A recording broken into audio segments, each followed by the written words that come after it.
Olá, irmãos e irmãs em Cristo. Venho aqui hoje gravar para vocês mais um vídeo do meu canal revelando as profecias da Bíblia. E no vídeo de hoje é a Escola Sabatina, livro de Êxodo, capítulo 4, as pragas. Antes de eu falar sobre este assunto, eu preciso da ajuda de vocês para se inscreverem no meu canal revelando as profecias da Bíblia. Deixe seu like, ative os sininhos de notificações para receberem o meu vídeo. Compartilhe com o maior número de pessoas que vocês puderem o conteúdo do meu canal. Eu preciso da ajuda de vocês. Agora vamos orar para fortalecer cada vez mais a nossa fé. Querido Deus e Pai, muito obrigado por esse começo de semana. Que o Senhor abençoe a nossa semana, a semana de todos. Por isso, meu Deus, fique comigo nesses minutos e segundos que eu gravar esse vídeo no meu canal. Essa lição maravilhosa da Escola Sabatina. Tudo isso agradeço e peço em nome do meu Salvador, Jesus Cristo. Amém.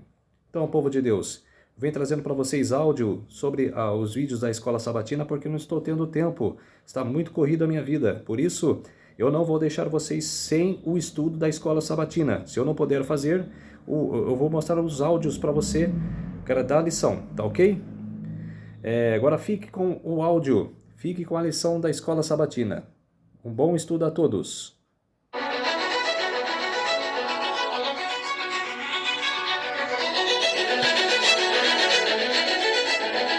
Em 1923, foi lançado um filme chamado Os 10 Mandamentos.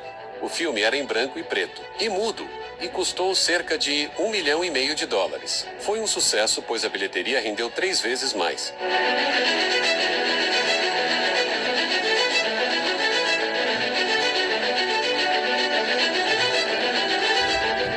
Em 1956, o mesmo diretor relançou o filme. O nome era o mesmo, Os 10 Mandamentos. Mas agora o filme era colorido e foi feito para ser apresentado em uma tela enorme. Os efeitos causaram um grande impacto naquela época. Cenas da abertura do Mar Vermelho. A lei de Deus sendo escrita em tábuas de pedra, com o fogo do dedo de Deus, ficaram na mente de todos os que assistiram o filme. O filme custou US$ 13 milhões e arrecadou mais de US$ 2 bilhões.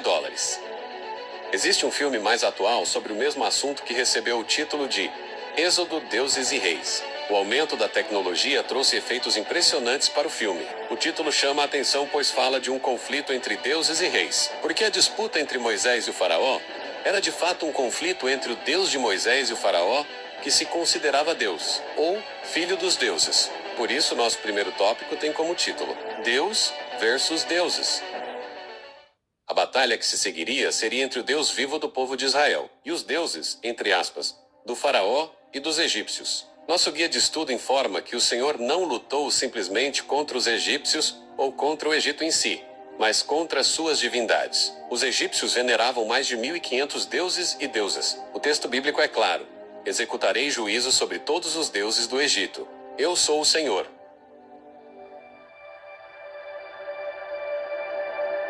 Quando você olha para a coroa do faraó, você vê uma serpente, uma cobra erguida. Essa era Vadit, uma deusa que simbolizava o poder soberano sobre o Baixo Egito. O símbolo da serpente representava a divindade, realeza e autoridade divina do faraó, pois essa deusa cuspia veneno em seus inimigos. Mas havia ainda outro deus serpente chamado Nebical, que significa aquele que controla os espíritos. Segundo a mitologia, esse deus tinha grande poder por ter engolido 7 serpentes. E no primeiro encontro do faraó com Moisés, ou no primeiro embate entre o Deus de Moisés e o Deus de Faraó, temos também esse sinal que para os egípcios era um conflito entre os deuses serpentes. Arão jogou a vara no chão, diante do faraó e de seus oficiais, e ela se transformou numa serpente. O faraó mandou chamar seus sábios e feiticeiros, e, por meio de suas artes mágicas, esses magos egípcios fizeram a mesma coisa. Jogaram suas varas no chão, e elas também se transformaram em serpentes. Mas a vara de Arão engoliu as varas dos magos. Isso demonstrava que o Deus de Moisés, o Deus Yahweh, era muito superior aos deuses serpentes que os egípcios adoravam. Nosso guia de estudo diz que, quando a vara de Arão se transformou em serpente e devorou as outras serpentes diante do rei, foi demonstrada a supremacia do Deus vivo sobre a magia e feitiçaria egípcias. O emblema do poder do faraó não apenas foi conquistado, mas Arão e Moisés o seguraram em suas mãos. Esse confronto inicial demonstrou o poder e a soberania de Deus sobre o Egito. Moisés, como representante do Senhor, tinha maior autoridade e poder, do que o deus Faraó. A história informa que os egípcios adoravam cerca de 1.500 deuses. Portanto, temos aqui o grande conflito entre os 1.500 deuses dos egípcios contra o Yahweh, o Deus único e verdadeiro, o Deus de Moisés, Criador do céu e da terra. O coração do Faraó, porém, permaneceu endurecido. Ele continuou se recusando a ouvir, exatamente como o Senhor tinha dito. Ao longo do estudo do livro Êxodo, você verá essa frase, exatamente como o Senhor tinha dito.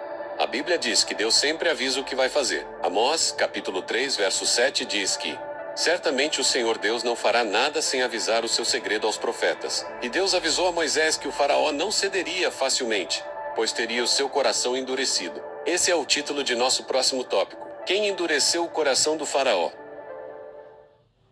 Em Êxodo capítulo 7, temos alguns versos que falam do endurecimento do Faraó. Contudo, endurecerei o coração do Faraó, e depois multiplicarei meus sinais e maravilhas na terra do Egito.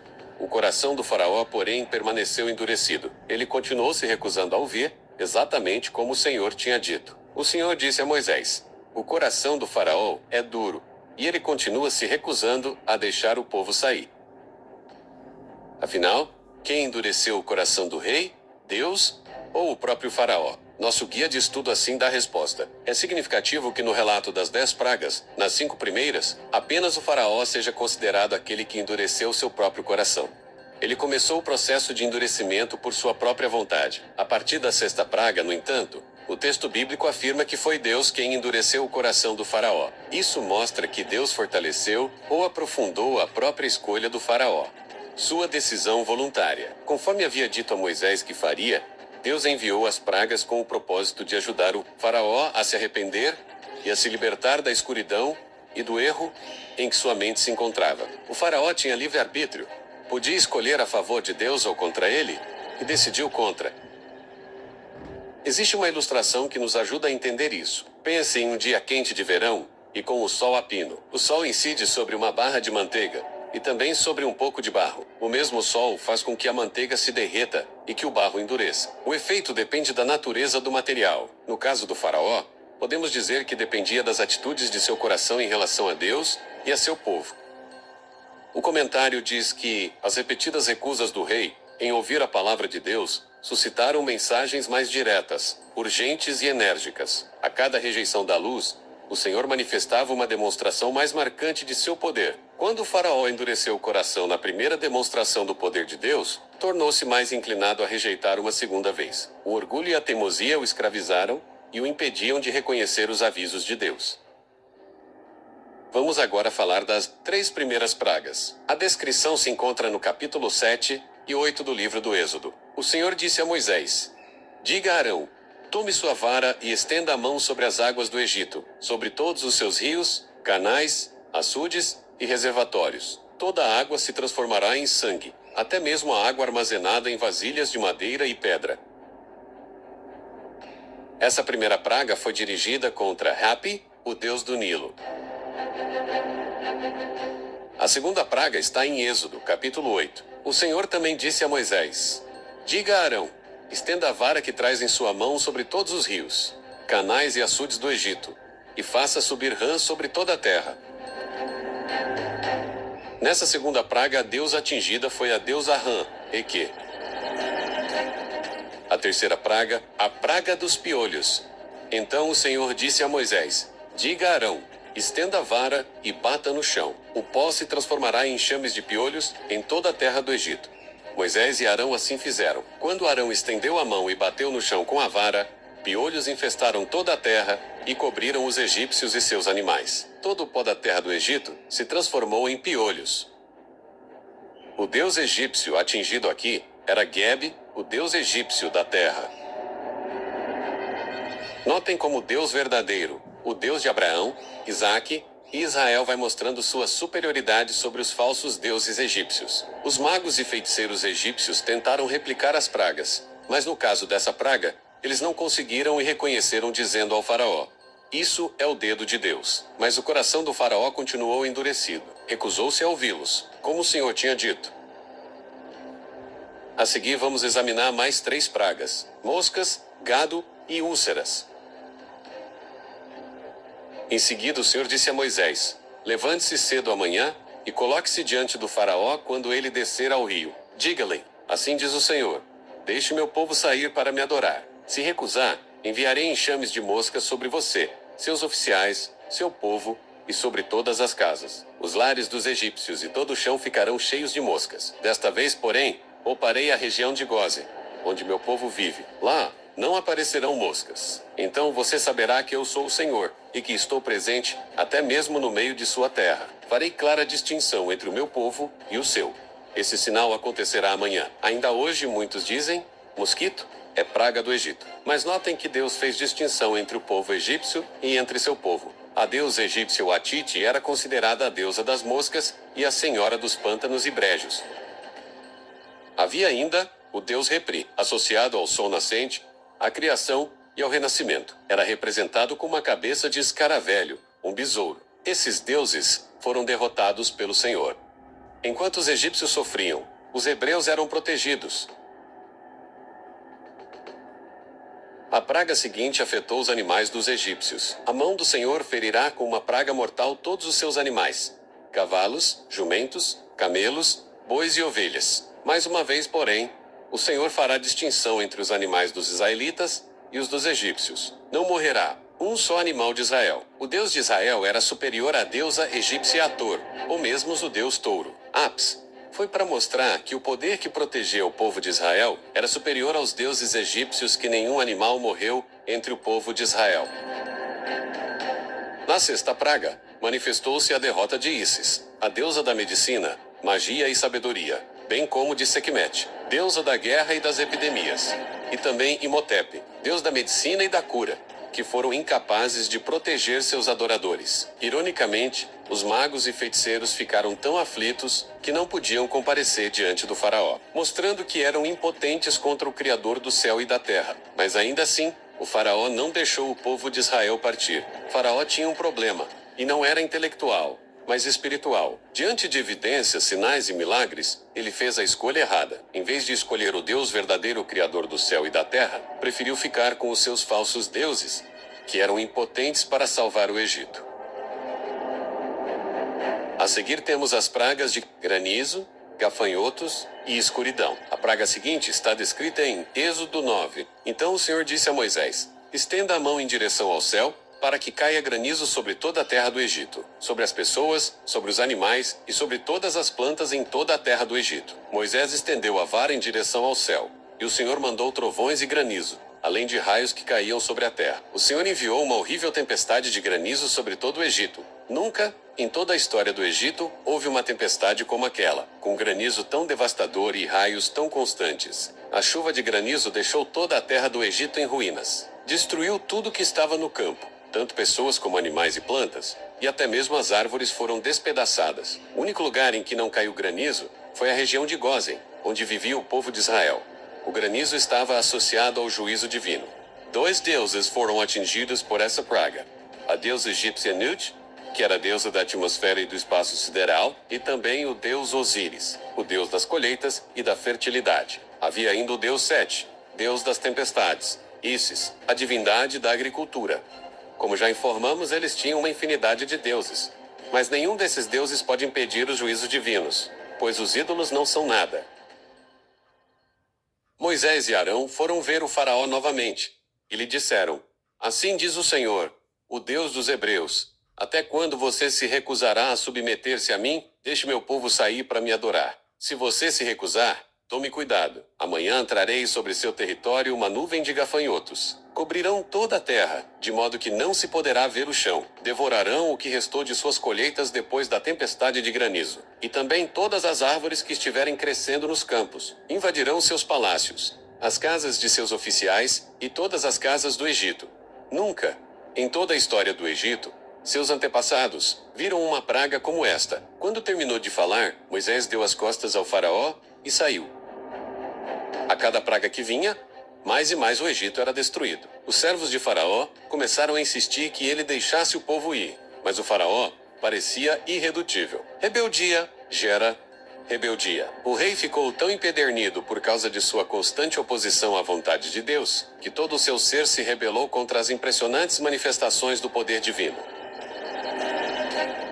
Moisés era homem famoso na terra do Egito, aos olhos dos oficiais de Faraó e aos olhos do povo. Ele era considerado com temor pelos egípcios. O rei não ousava fazer-lhe mal, porque o povo o considerava o único que tinha poder para remover as pragas. Eles desejavam que os israelitas tivessem a permissão para deixar o Egito. O rei e os sacerdotes é que negaram os pedidos de Moisés até o fim.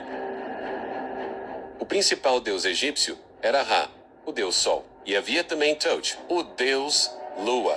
No entanto, chegou o momento em que o verdadeiro Deus trouxe escuridão, e não havia nada que o deus Ra ou Tot pôde fazer. O Senhor disse a Moisés: estenda a mão em direção ao céu, e a terra do Egito ficará coberta de escuridão tão densa que poderá ser apalpada. Moisés estendeu a mão em direção ao céu, e uma escuridão profunda cobriu toda a terra do Egito por 3 dias. Nesse período, as pessoas não conseguiam ver umas às outras, e ninguém saía do lugar. Mas, onde viviam os israelitas, havia luz, como de costume. Não havia dúvidas de quem era o verdadeiro Deus. Não havia dúvidas de qual Deus tinha poder, mas o faraó continuou resistindo e não cedeu. Não conhecemos suas motivações mais profundas, mas, em algum momento, isso pode ter se tornado simplesmente uma questão de orgulho. Não importavam as poderosas evidências, a clareza de tudo o que estava acontecendo, e que a escolha correta estivesse bem diante dele. A cada nova prova do poder de Deus a que o monarca egípcio resistia, levava-o a desafiar mais determinada e persistentemente a Deus.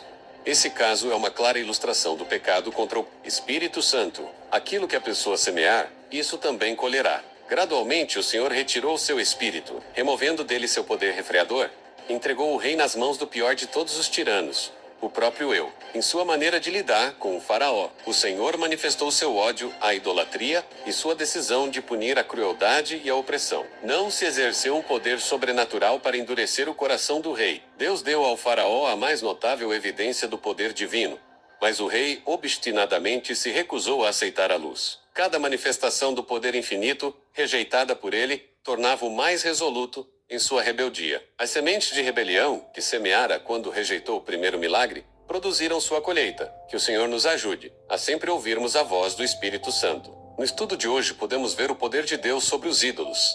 E é triste pensar que até os dias de hoje existem igrejas espalhadas pelo mundo que são idólatras.